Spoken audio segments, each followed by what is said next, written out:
Week 8 in the books, Week 9 underway. Sorry for the late review, but let's get started because I don't have time for this bullshit. Patriots defeating the Miami Dolphins 36-7. Not much to talk about in this game other than Tom Brady does it again. What the fuck ever there. Expected more out of the Miami Dolphins though, quite frankly, because let's be honest here. It was a division game. To be fair, they did have like only 3 days to prepare, but so did the Patriots. But the difference was they were at home and whatever the fuck. It doesn't matter. We'll see how the Dolphins do next week, this coming Sunday against Buffalo. But all right, moving on. Sunday games. Oh, by the way, Patriots are a perfect 7-0. Dolphins 3-4. All right. Fuck you, Detroit. Chiefs defeating the Detroit Lions 45-10. Did not watch the game. Did not care for the game because of the fact that it was in London. All I can say is Alex Smith did a better job running the football. I did see highlights of that game though, however. And it appears to me that Alex Smith did better running the football than he did throwing the football. And the Lions, well, they are sewage. I mean, they are fucking sewage. Let's fire our offensive coordinator or whatever. Granted, Joe Lombardi probably deserved to be fired, but couldn't wait till after the fucking season was over. Then you could fire everybody. But it's obvious that Jim Caldwell needs to get the fuck out of Detroit. And that's, again, I'll say it again though, it's worth repeating. People thought that Jim Schwartz was the problem and that there was no discipline because of Jim Schwartz. Well, guess what? New head coach, same discipline problems. The Lions defense sucks. We all know that shit, but whatever. It is what it is. Lions 1-7, worst record in the league so far. And the Chiefs are 3-5 and won their last 2 games actually. And they're doing it without Jamal Charles. The guy replacing him, Charkandrick. He's actually doing a pretty good job. So there you go there.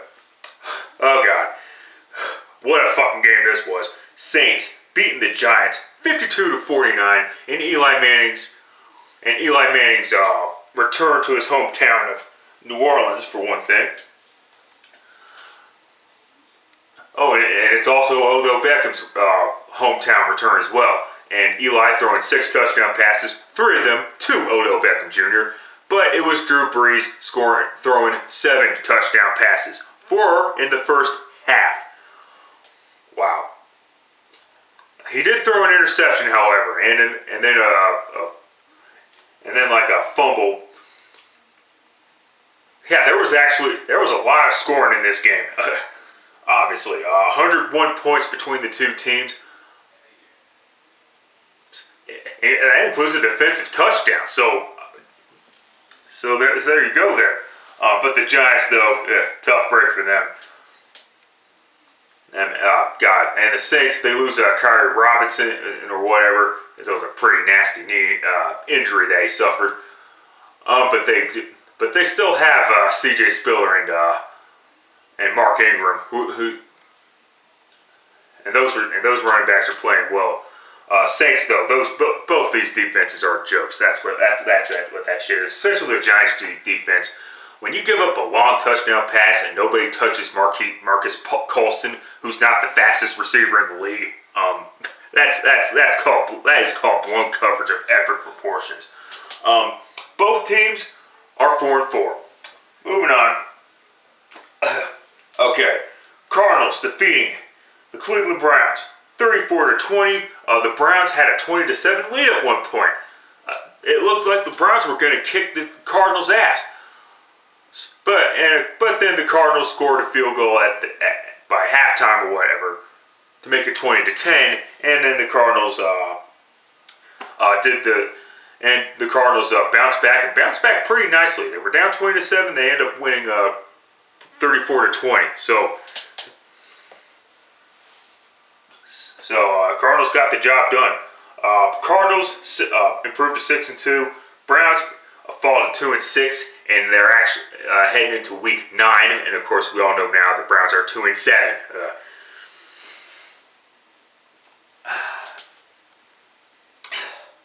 Rams defeating the 49ers 27-6. Todd Gurley gets the job done again. And this is the end for Colin Kaepernick. He finally gets benched in favor of Blaine Gabbert.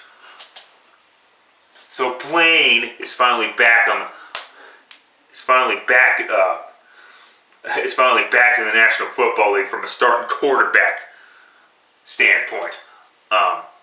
And Reggie Bush done for the season with a torn knee ligament. I think it's his MCL. But you know how he tore it? He tore it by slipping on that fucking god awful concrete. I've been debating this with my roommate. I've been discussing this with my roommate countless times. Why is that stupid concrete there? Because holy crap, it's not like the players can just stop their momentum just by like that, okay? I mean, Reggie Bush slipped on it, and whatever, and yeah, there goes the season. But you know what? To be fair though, it's not like it's a big loss anyway. And Vernon Davis is now a Denver Bronco because the Niners traded him. Don't look for Vernon Davis to be on the field yet, but whatever. 49ers, their season's fucked. They fall to 2-6. Rams improved to 4-3.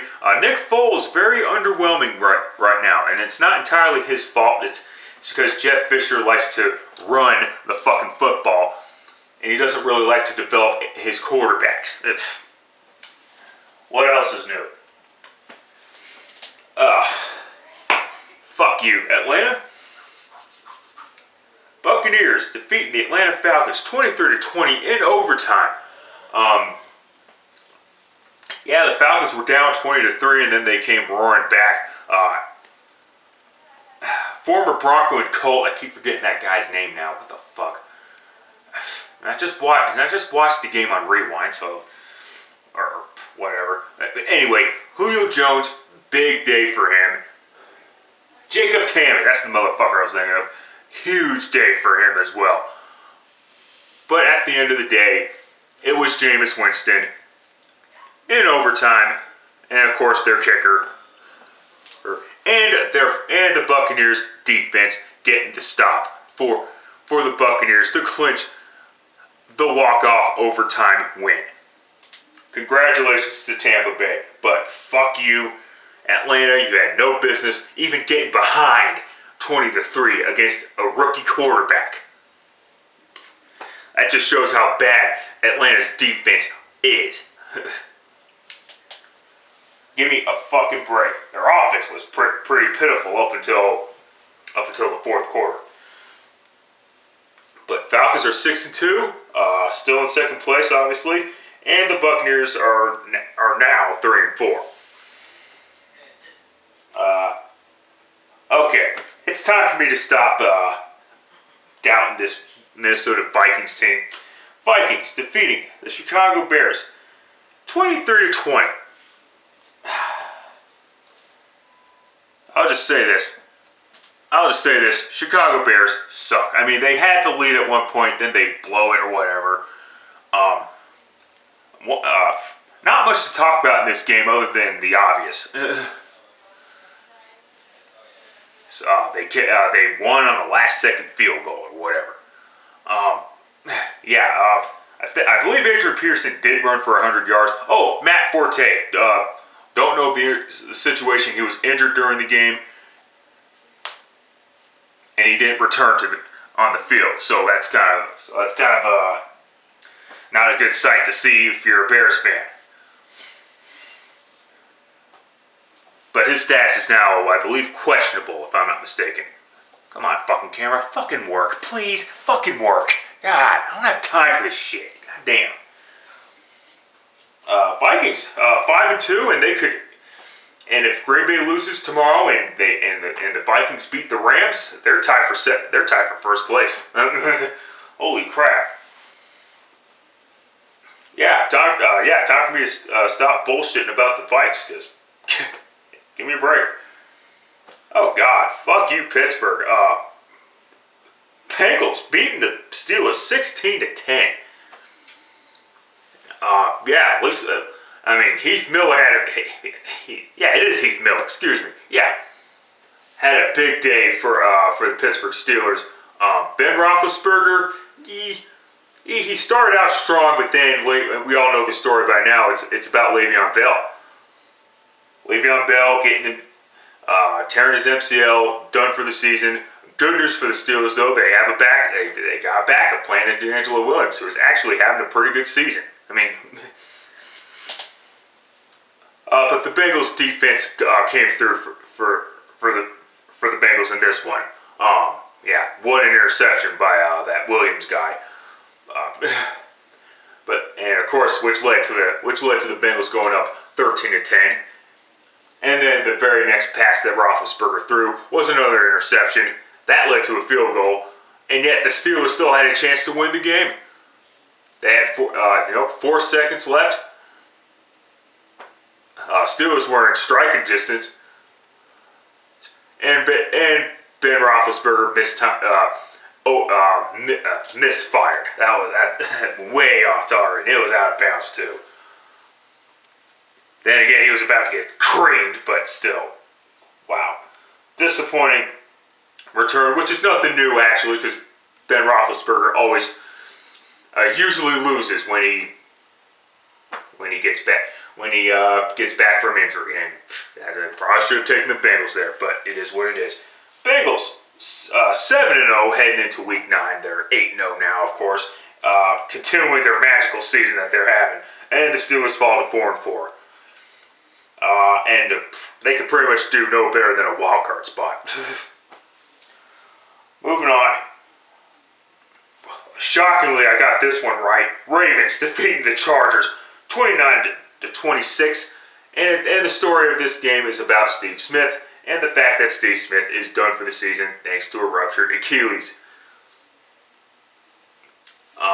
Yeah, holy fucking shit. Tough blow. I mean, it was a costly victory for the Ravens. That's all that was.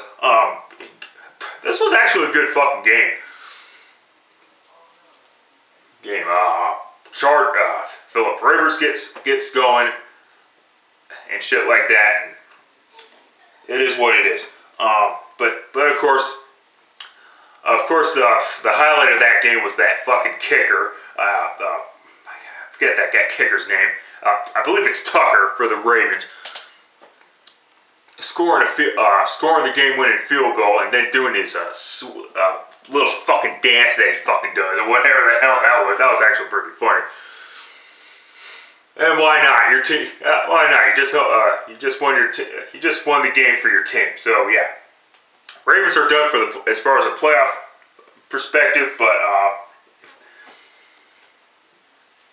and of course the Ravens, they could finish like 7-9 or something like that. That's what I see this team doing. The Chargers, they're fucked. Both teams 2-6. End of story. I'm tired as fuck. It is what it is. Okay, Texans defeating the Titans 20-6. The only thing I'll say about this game is DeAndre Hopkins had another good game statistically. And of course, the Tennessee Titans fired their head coach Ken Wisenhunt. And understandable that he was like what 3-20 or something like that. But was it really the right move to do it now? I mean, I mean, you're going the Ryan Leaf direction, I guess, with firing your head coach before halfway through the season with the rookie quarterback. Good job, Tennessee. You fucking blow. and the record proves it. They're 1-6. Texans 3-5 and are tied for first place in the AFC South. More on that in a second.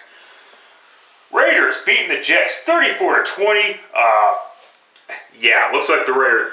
Time to take the Raiders seriously as well, because can't believe I'm saying that, but it is what it is. Yeah, not much to say about this game other than the quarterback situation. What the fuck's going to be up with that? Wow. Major blow for the Jets. Both teams are 4-3. Not much to talk about in this game.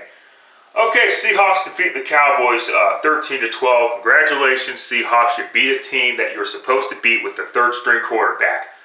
Did not watch this game either, so I don't give a fuck. Moving on. Seahawks 4-4. Cowboys 2-5. I did, however, see the final couple of plays where Matt Castle, on third down or whatever, just decided to just hold the ball on way too fucking long, which is typical Matt fucking Castle, because he doesn't like to.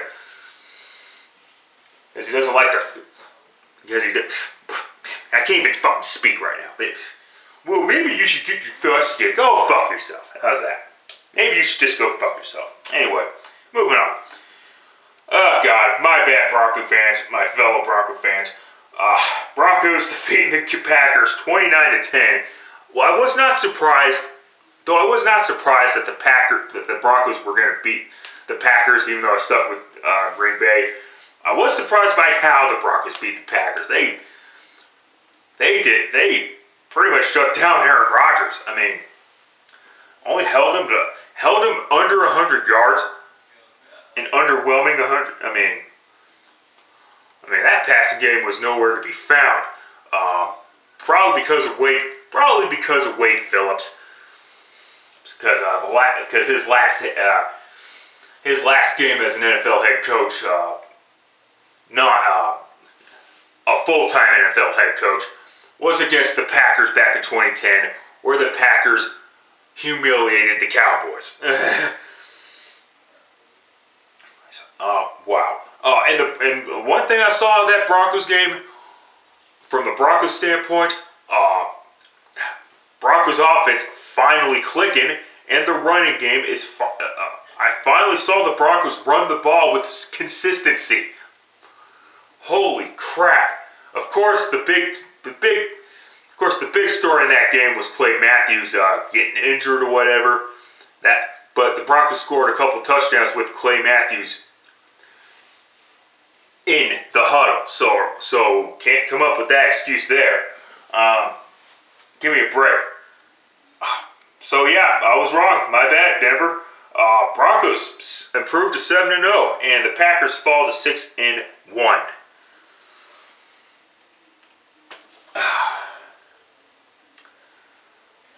Okay, Panthers defeating the Colts 29-26. I believe that was the same score as it was the same score as the Chargers-Ravens game.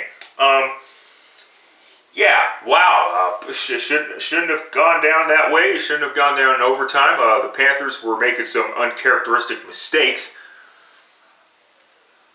defensively, which got them to overtime in the first place. So it was tied at 23, if I was mistaken. Wow. A couple of bullshit non-calls. Yeah, a couple of bullshit calls. They called penalties. They called a pick play on, for example, they called a pick play on Greg Olsen or whatever, which, a pass interference, which was the right call. But then Andre Johnson pushes off a Panther defender, and yet that was not called. It was still a touchdown, which made it 23-14. Okay, refs, whatever. And then when regulation was about to expire, Angelo completes a pass. Receiver was trying to go out of bounds. Was still tackled inbounds, but the referee said that he was out of bounds. Complete fucking bullshit there. Yeah, the referees nearly fucked the Panthers over with that shit. I understand there were some missed calls against the calls on both sides. I get all that shit. But that does not mean the Colts deserved to put the game in overtime in the first place. Give me a fucking break. Should not have gone down that. Shouldn't have gone that road. Thankfully, however, the Panthers overcame that bullshit. And what I've seen out of that game is Cam Newton is better than Andrew Luck. I mean, get the fuck over it. At least for this year, anyway. And of course, the excuses in that one. Oh, it was raining out, so what's that? Football happened? Oh, okay, that's what football is, you fucking idiots. Try again. Oh, Andrew Luck has bruised ribs and blah blah blah. Now, that's funny because when Robert Griffin was suffering from his multiple ligament, recovering from knee surgery. Were any people making excuses for Robert Griffin III? Not as many as Andrew Luck fans are, I'll tell you that. And I'm guilty of not making excuses for Robert Griffin III, so whatever there. And I'm not making excuses for Andrew Luck for that perspective either. Can't come up with that excuse. And if he really had it wasn't bruised ribs, they were broken ribs, my mistake. But even if that were the case, why wasn't he on the injury report? You're kind of required to do that, last I checked. Oh, and of course, again, the offensive line and all that bullshit. Well, last I checked, Russell Wilson has a shittier offensive line in Seattle, and Cam Newton's offensive line is actually worse than Andrew Luck's offensive line. So, again, now the only excuse that you'll have that is legitimate is their defense, and their defense is shit. They did a good job. They did somewhat of a good job against Cam Newton or whatever, but come on, give me a fucking break. Now in overtime, Andrew Luck had a chance to win because the NFL referees anyway were trying to gift wrap that interception, and Andrew Luck throws an interception. Give me a fucking break. I believe he threw 3 interceptions, including the game loser, as it led to the Panthers scoring a field goal. Sorry, I had to get that out. Sorry, I had to get that off my chest because that was fucking bullshit. But in any event, the Panthers prevailed, and the Panthers improved to 7-0. Colts fall to 3-5, and are now tied for first place. They hold the lead technically because they beat the Houston Texans with Matt Hasselbeck at quarterback. But give me a break. It's time to stop with the excuses already. It's been time to stop with the excuses for Andrew Luck. I'm not blaming it all on Andrew Luck, okay? Okay, but to say that Andrew Luck deserves zero blame is complete fucking bullshit. He deserves his share of the blame. But most of the blame goes to Chuck. But some of the blame goes to Chuck Pagano, the GM who caused this fucking bullshit when he decided to trade for a first-round pick for Trent Richardson. Are you fucking kidding me?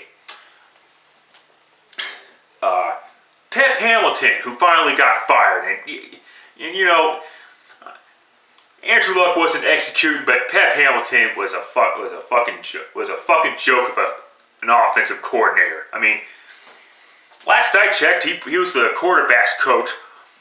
Last I researched it anyway, he was the quarterback's coach for the Chicago Bears between 2007 to 2009, and obviously he didn't do great things.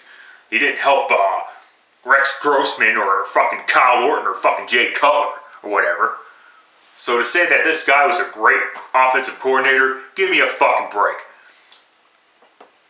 And last but not least, Chuck Pagano, he's just not a good head coach. It's been proven Bruce Arians is a better head coach than Chuck Pagano. That's why Bruce Arians kicked the Colts' ass 2 years ago. It is what it is. So let's see how many unbeaten teams are left.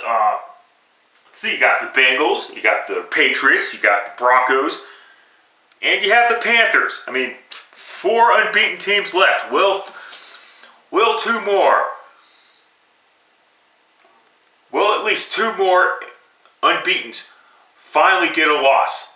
We'll wait and see what happens Sunday. But until next time, later, fuckers.